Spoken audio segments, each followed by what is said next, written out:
بسم اللہ الرحمن الرحیم۔ السلام علیکم ورحمۃ اللہ وبرکاتہ۔ آج کی آیت بسم اللہ۔ ان ربک یقضی بینہم بحکمہ وہو العزیز العلیم۔ ترجمہ: تمہارا پروردگار قیامت کے روز ان میں اپنے حکم سے فیصلہ کر دے گا اور وہ غالب اور علم والا ہے۔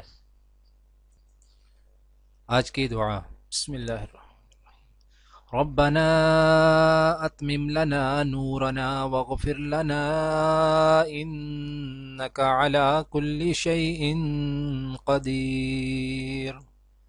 اے ہمارے رب، ہمارا نور ہمارے لیے مکمل کر دے اور ہم سے درگزر فرما، تو ہر چیز پر قدرت رکھتا ہے۔ آج کی حدیث سیدہ عائشہ صدیقہ رضی اللہ تعالی عنہا سے روایت ہے کہ ایک آدمی نے نبی کریم صلی اللہ علیہ وآلہ وسلم سے عرض کیا کہ میری ماں اچانک فوت ہو گئی ہے اور میرا اس کے بارے میں گمان ہے کہ اگر وہ بات کرتی تو صدقہ کرتی، تو اگر میں اس کی طرف سے صدقہ دوں تو مجھے ثواب ملے گا؟ آپ صلی اللہ علیہ وآلہ وسلم نے فرمایا جی ہاں۔